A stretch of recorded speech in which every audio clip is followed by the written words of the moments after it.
The Chicago Bulls face the Orlando Magic at home. Can the Bulls fare better? Can they look like a team that actually gives a damn? All this and more on today's episode of Dragon Ball Z. No, Chicago Bulls Central. We'll get into it right after the intro.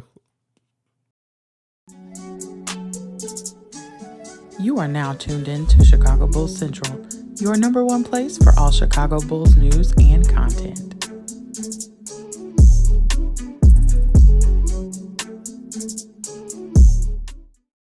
What up, Bulls fans? We in the building. Chicago Bulls Central, Bulls game day. You guys know what it is. It's about to, hopefully we don't see the Bulls get their ass kicked again in the second half, but you never know with this team. More likely than not, the Bulls are probably going to disappoint us because that's just what comes more commonly than anything else with the Chicago Bulls team. Let's hope, though, that if I expect that, maybe we'll get something different. I'm at the point with this team now where I'm just ready for the end of the season. Like wherever it comes at the end of the season, whether it be the Bulls getting a bunch of victories, whether it's them losing a bunch of games, whether them, getting up to the 6th seed and avoiding them playing. I don't really care at all at this point anymore. This version of the team, for me personally, I'm kind of over as presently constructed. So no matter how this season ends, no matter if the Bulls go and they get a bunch of wins and they go on this huge winning streak where they win like 20 out of the last 27 games, I don't care if the Bulls do any of that. At this point where I'm in right now, it's all fool's gold. No matter how good this team looks at some points in the rest of the season, I'm just going to be like, hey, listen, I don't trust you. I just don't trust you. And I think we're past the amount of time during this season for the Chicago Bulls to earn my trust back. I'm still going to watch. I'm not going to stop watching the team at all. That's never going to happen. I'm still going to be here doing my live calls. I'm still going to be, watching the games and rooting for the team. But I'm just over getting excited about the team, if that makes sense. Like as far as how this season ends for us, so many other times this season we're like, hey, well, if we can get on the playoff, if we can get on the run, we fare better against the better team. So maybe we can do something. I'm past all that. I just need this season to get to the natural conclusion of it, so then we can really see what this front office is going to do. That's just what it is, right? And again, and that's not to say I want to see the team lose or anything. It's just that at this point, I know where the season's going. The season's not going to end in any exciting way. And even if it does, we got some serious questions that we need to address as we look at the viability of the future of this team. So because of that, I'm just at the point now where I'm just, all right, it is what it is. That's just my opinion.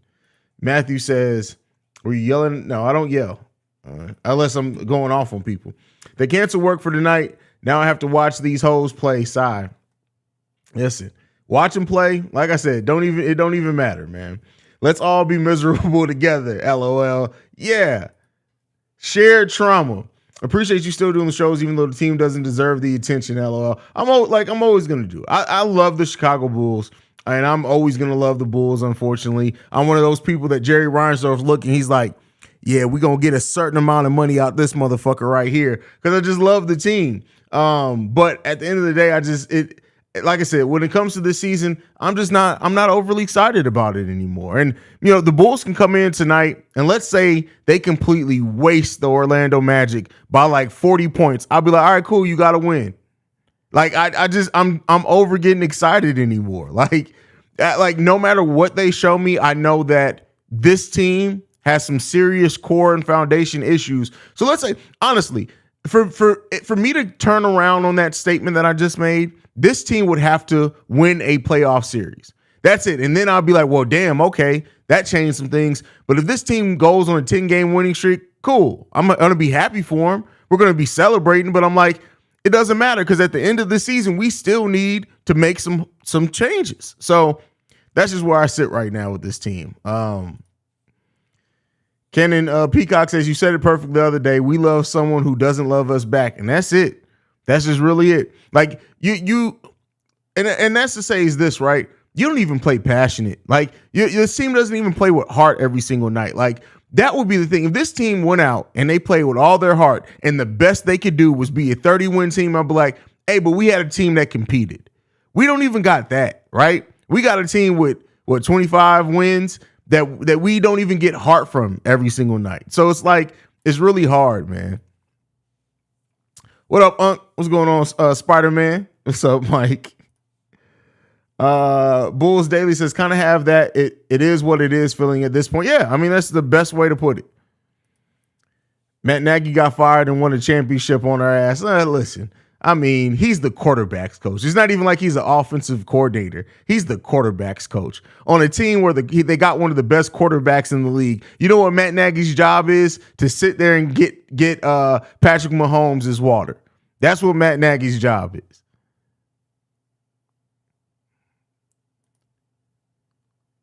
Joda says it's an abusive relationship. Absolutely, 100%.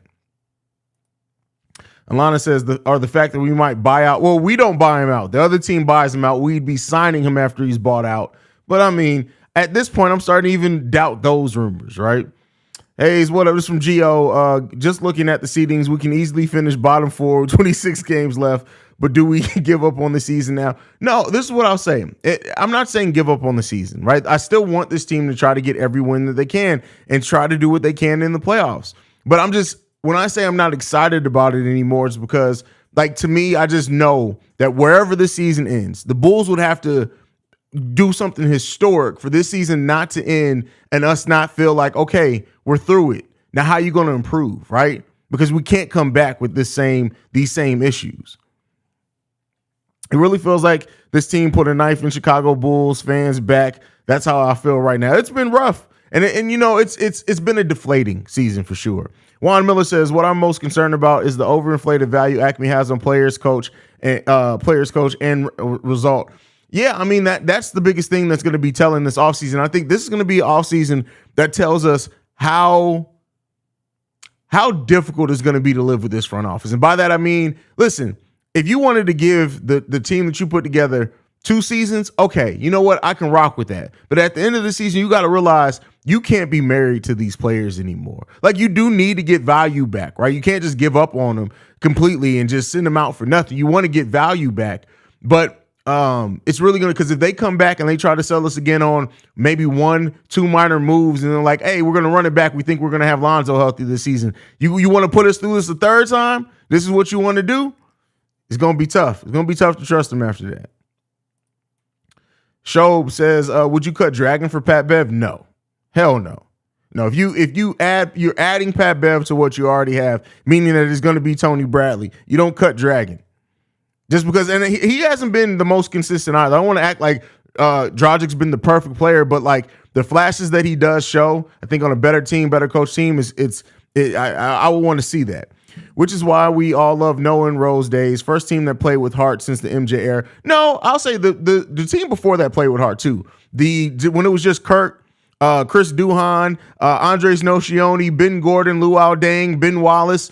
That team played. Keep in mind, that team swept the defending champion Miami Heat. So we had that whole era, the whole transition from the Kirk Heinrich, Ben Gordon era to the Derrick Rose era, the Derrick Rose, Luau Noah era.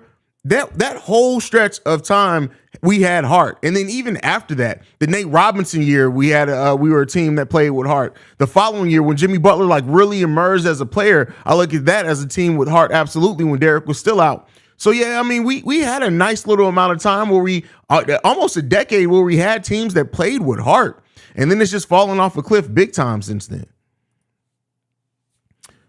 Big facts, bro. We always the lovable losers. That's crazy. That's crazy. I honestly think Russ a dev. Don't know what you mean by that. They aren't rumors. I don't think it's been reported that Billy has reached out to Russ and Pat Bev's camp. I mean, yeah, I've seen that. But at the end of the day, like, you can reach out to a camp all day. Like, let's see if it happens. Like, we'll see, man. At this point, I just don't have much faith. And even is that the right move, right? I love the Bulls so much. I can't stop watching, but they are so bipolar. Yeah, I mean, it's a very bipolar. JDH doesn't like when we call the team bipolar, but they are a very bipolar team. That would be the perfect time to completely change our old style offense. Billy won't do it. Definition of insanity. Listen, I have no idea how you can see like Billy Donovan must be one of those coaches that literally is just like, no, like you can bring him a scroll written by Moses, signed by Jesus Christ, with the footprint of the Virgin Mary on it that says, stop running this offense for the Chicago Bulls in 2023. And Billy be like, I don't believe you. We're going to run the same thing. Run it back. What? Like, man, it's crazy. We need Scoot Henderson right now. I don't even know if Scoot would help us right now. And that's the thing. That's another thing that goes to it. Even if the Bulls do, let's say the Bulls luck up and somehow our draft pick does end up falling in the top 4, we keep it. Do you trust Billy Donovan to develop that player? And we know Billy Donovan's going to be locked in for at least another 3 years. Do we really want Billy Donovan to be the one in charge of that? That's deep, man.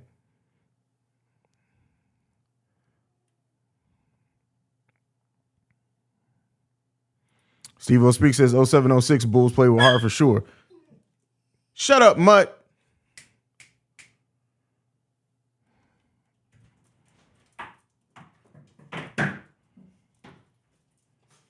But here's the thing. Say we run it back. What makes anyone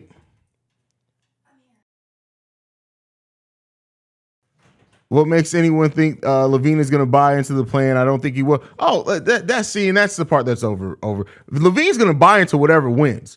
He bought into playing with DeMar DeRozan, another heavy. Do we forget that before Zach LaVine got hurt last season, we had the number 1 and 2 scoring duo in the NBA? No, he'll buy in. LaVine just doesn't buy into bullshit if we don't win, right? If you're not winning, it's hard to buy into some shit that you can see just ain't working. And it's like at this point, anybody trusting Billy Donovan would have to be insane also, because if you see somebody who's supposed to be leading you and literally does the same exact shit that hasn't been working every single time, no adjustments, sucking at defending the pick and roll, doesn't call plays for certain players, doesn't use players in the places where they're most efficient at, and you're just looking at that like, but we're losing. It's different if he was doing things that the players didn't believe in, but they were winning. It's like, okay, eventually everybody buys into results. Results are the thing that binds every team together. If a team ain't working, that's when you start seeing things blow the hell up. Y'all say bipolar, I say slow as fuck. Both of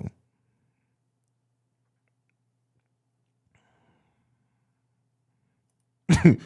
Just barking in the chat. He's an asshole, bro. He's an asshole. What breed is your dog? He's half lab, half Australian Shepherd, and then the other one's half German Shepherd and half Husky. They're both pretty ass dogs, but they're both crazy as shit. Even though the Bulls have been playing trash and shooting horribly lately, I have to commend DeRozan for changing the way he plays lately and not playing ice. So yeah, you also notice he's been sucking. Like, this is one of the worst stretches of DeMar DeRozan's career that I've seen. Like, literally, like I feel like 6 out of the last 8 games he's played has been bad, whether it been in the Bulls win or not.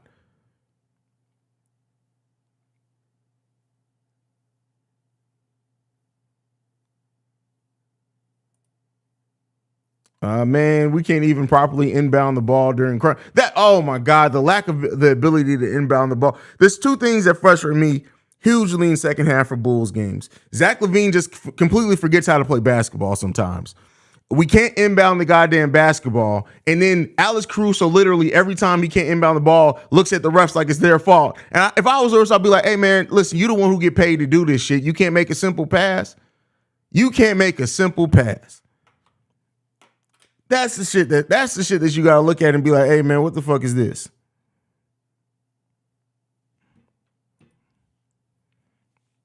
Is it okay to feel pessimistic at this point? No, feel pessimistic all the time.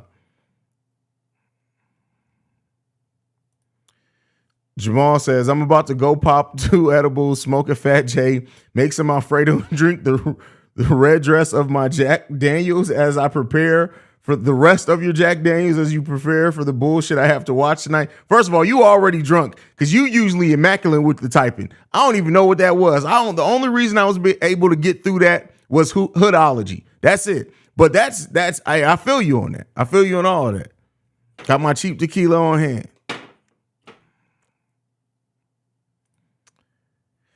Sup, Haize, can you explain the buyout market for me, please? So teams buy out players. A buyout is different from waiving a player. A waiving player basically means you cutting them, they get their full contract. A buyout means that the player and the team reach an agreement to end the contract.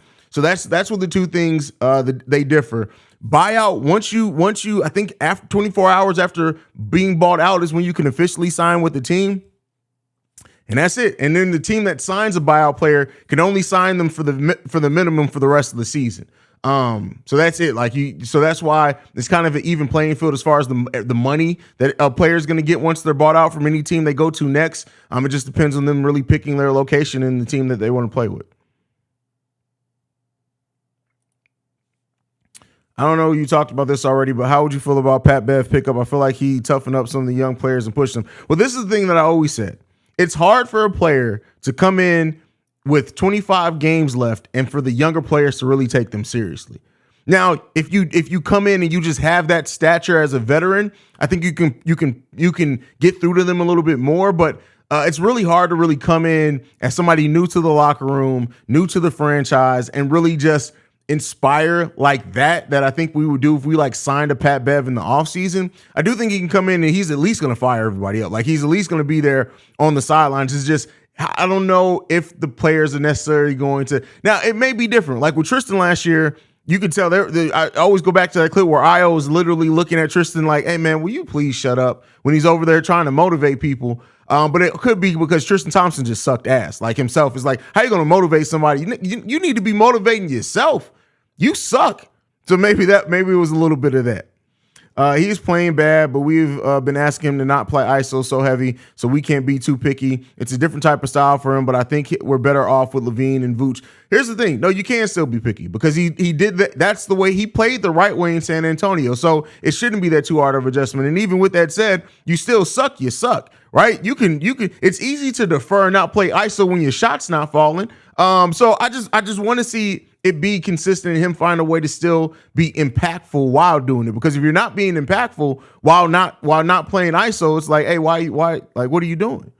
Juan Miller, hey, Haize, have you heard how Marko Simonovic is going? I love to give him a go. He's not. Listen, he's not getting one. But he's looked good. He's always looked good in the G League. That's why at the start of the season, I said, I don't think there's anything left that he can gain from the G League. I just don't think that there is because he balls in the G League. Corey Barnes says, man, you have to have one of the hardest jobs in the world right now, covering a sorry-ass team who could care less. Listen, it sucks to love this team the way I do and for it to suck. Just covering the team, if I was just one of the people who got paid to cover teams, I wouldn't give two shits, right? But it's the fact that I absolutely love this team with every fiber of my being, and they suck. That's crazy. That's deep. Jello, is Russ officially brought out? No, he's not officially brought out yet.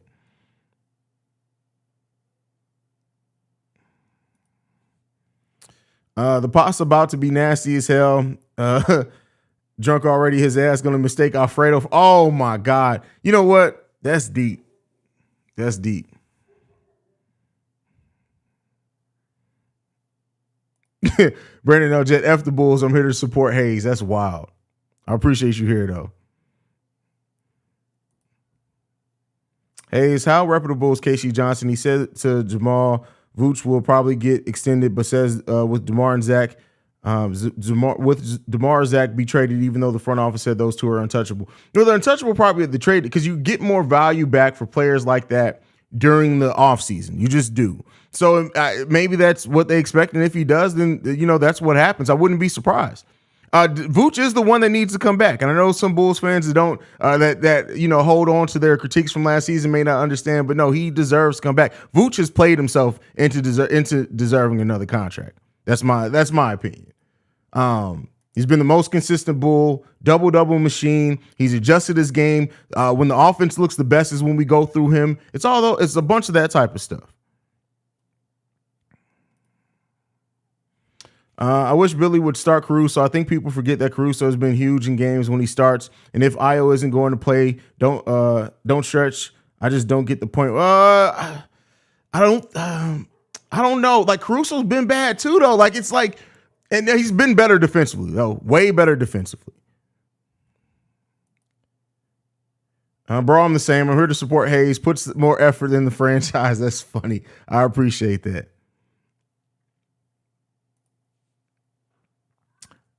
Zach needs to get his head out of his ass and see he needs to become more point guard minded and tell his teammates what plays they need. He doesn't no.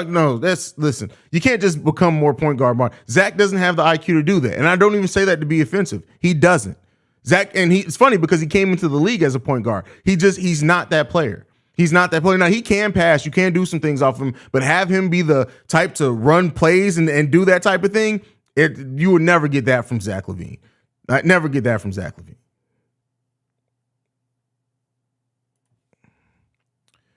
If the Nuggets don't exceed expectations again in the playoffs, I would love for us to go after Jamal Murray if Lonzo isn't able to come back. Well, it's not that simple. We still got Lonzo's contract, right?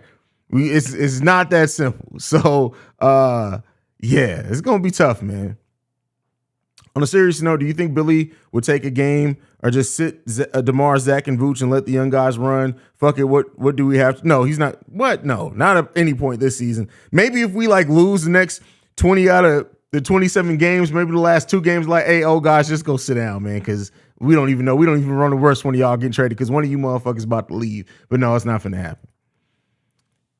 Haize, would you like to take part in me and my brother drinking game watching the Bulls tonight? Every time Zach and DeMar loses the ball, hell no, because there's no way I'd be able to do a live stream afterwards. I would not be able to do a post game. There's no way. There's no way, because that's a tall order to ask, bro. You just want to be drunk. You might as well just drink the bottle now and get it over with. What you waiting for? Oh my God, these dogs. I'm about to end this stream early, y'all, because this dog's going crazy and I don't know what's going on. So I will be back at the halftime hangout, y'all. I love you guys, man. Let me go check and regulate these kids and dogs. Love you guys, man. Go Bulls. See you at the halftime, y'all. Peace, man.